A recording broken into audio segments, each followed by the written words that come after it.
Hello everyone, you're welcome to the second segment of my podcast, Making Nigeria Great Again. Making Nigeria Great Again. And this episode is dedicated to the rice farmers that were killed recently by Boko Haram in the northern parts of Nigeria. So it's our prayer that may God comfort their families and may their souls rest in perfect peace. Okay, so I just want to talk about the amnesty that was proposed by the President Buhari some time ago. If there's no inner Boko Haram, how can this sort of thing come up that they want to grant amnesty to Boko Haram? If not that really the so-called bad eggs, they are really working around the clock to make sure that their members are released from prison, to make sure that the government grants them amnesty, and when they grant them amnesty, they said they would put them back into the military. Okay, so I'm going to read a story on the internet concerning this amnesty. Okay, the story it says the Southern and Middle Belt Leaders Forum, SMBLF, on Friday kicked against the proposed plan by the federal government to release and grant Boko Haram members amnesty, describing the move as wicked. Describing the move as wicked. It's not only wicked, it's inhuman. Okay? It's inhuman to grant amnesty to people that have slaughtered thousands and thousands, over 30,000 people within a period of 10 years. And now, instead of you to defeat these people by everything it takes, because Nigerian government can defeat Boko Haram. The Nigerian government can defeat Boko Haram. They don't need to grant Boko Haram amnesty. Okay? That means they have not, assimilated the depth of destruction and havoc that Boko Haram has caused to the Nigerian society.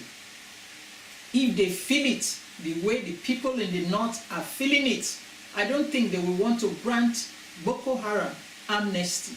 If they see the videos of how our soldiers were massacred, and they are being massacred every day by Boko Haram, they will not have that idea to say they want to grant Boko Haram amnesty. Okay? So, let me go further with the article. It says, the forum in a statement backed the protest by the Nigerian Military Widows Association, saying releasing captured Boko Haram members will cause untold devastation across the country. The statement was signed by Yinka Udumakin, Southwest, General Oru Iherike, Southeast, Senator Basi Henshaw, South, and Dr. Isiwa Dogo, Middle Belt. Okay? The statement reads, the Southern and Middle Belt Leaders Forum fully backs the consensus objection by Nigeria Military Widows Association against the wicked and insensitive continuous policy of the federal government on recycling of Boko Haram cadres. Okay? Please, on what is the moral justification for the government wanting to,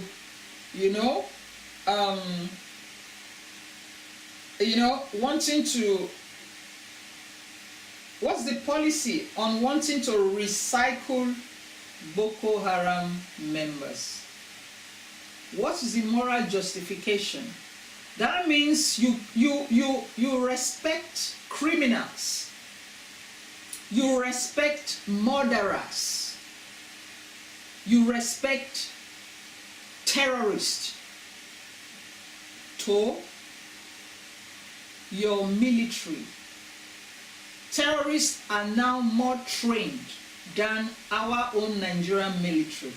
So it's like our military has failed. So Boko Haram, repentant Boko Haram, should be taken into the military to become our military. Does that make sense? Does that make sense, please? Can anybody tell me, does this make sense? You grant amnesty to Boko Haram terrorists, and you tell the people, Nigerians, that they are repentant. You put them back in the military so that they can now fight their own members of Boko Haram. Does that make sense? Okay? So it went further to say that the release of these terrorists, as the group continues to cause untold devastation across the land and inflicting maximum harm on our armed forces. It cannot be explained on any rational basis outside complicity with terrorism. Okay, the government is in complicity. The government is supporting terrorism by the federal government and promoting crime against humanity. Okay? The federal government is promoting crime against humanity if they see the need to grant amnesty to Boko Haram members. Okay? If you're not a member of Boko Haram, you will not grant Boko Haram members amnesty. Okay? If you feel the pains of the widows and the fatherless children that Boko Haram has harvested in the land of Nigeria, if you feel their pains, if you feel the pains of the rice farmers, if you feel the pains of the students that have been murdered in the university hostels, if you feel the pains of children that have been killed in the classroom, if you feel the pains of children that have been kidnapped from their hostels by Boko Haram and held hostage for months, you will not think of granting Boko Haram amnesty. Okay? So the conclusion here is that the Nigerian government has failed in granting security of lives and property to Nigerians. Okay, the Chief of Army Staff has failed, the Minister of Defense, they have failed, all the people in the military, they have failed, the Nigerians, the lives and property of the lives of Nigerians are no longer safe. There is unrest in Nigeria. The insecurity is very alarming, and we pray that God will touch President Buhari's heart and all his military chiefs and let them know that it is time for them to put an end to Boko Haram. Boko Haram cannot be more powerful than Nigerian military, if not for the corruption that is going on in the military, if not for the corruption that is going on in Nigeria. Boko Haram is not supposed to extend to this time. I mean, we are not supposed to witness this sort of atrocities by Boko Haram for 10 good years, for a decade. If we had the right government, if we had the right chief of army staff, if we had the right minister of defense, we should have put an end to Boko Haram onslaught for many years now. We should have put an end to it. American army came to help Nigerian army, but when they came, what did they see?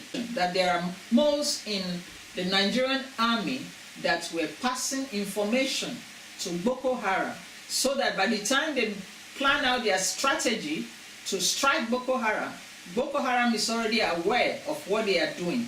So my own take is that if the government is really fighting Boko Haram, then they should fish out all the moles. When I say moles, that means those people working for the Boko Haram who are within the government, who are in the military.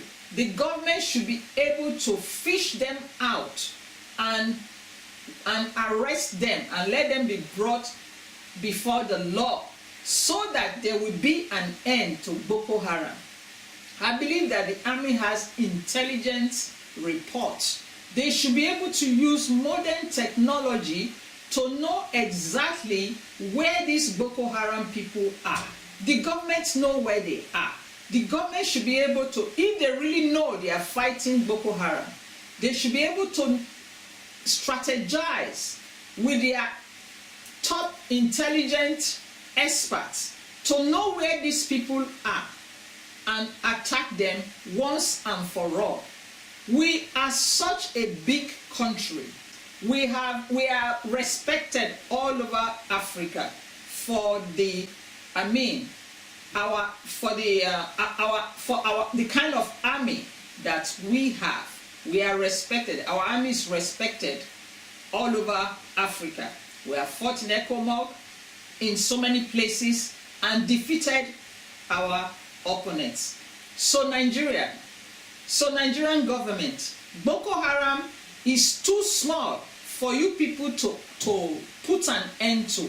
The reason you are still fighting Boko Haram, the reason that Boko Haram is still killing people, killing rice farmers, killing innocent people in the villages, poor people in the villages, in their homes, the reason why this is still taking place is because there are moles in the government. There are Boko Haram inside the government. There are Boko Haram in the military.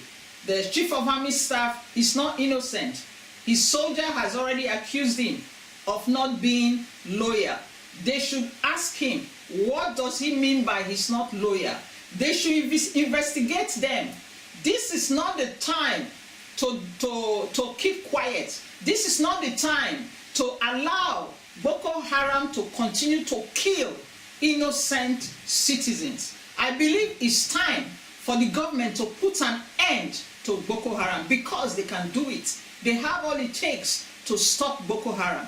But the most in the government are preventing Boko Haram from being, they are preventing the end of Boko Haram.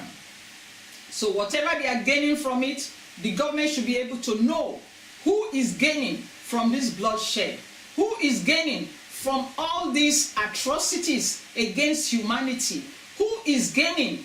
The government should be able to investigate and know what is really going on, because we cannot continue to sit and wait.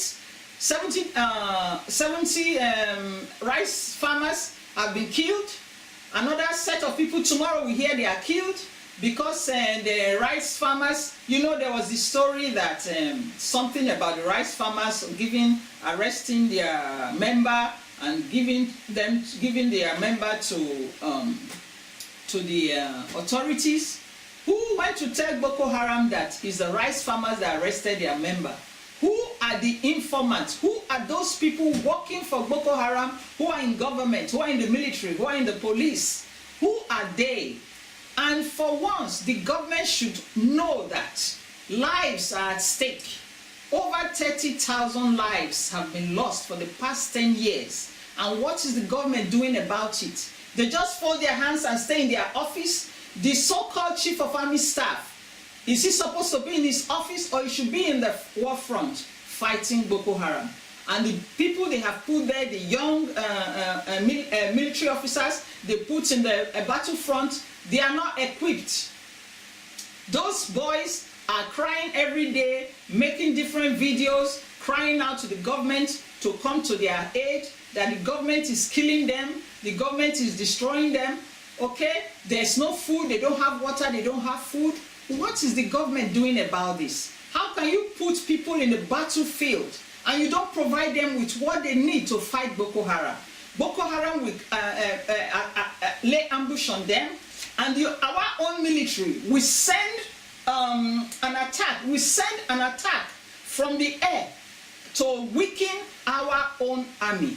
Our own army will send helicopter to strike our own military on the ground so that the Boko Haram can overpower our military. Who is doing all this? Who is doing all this?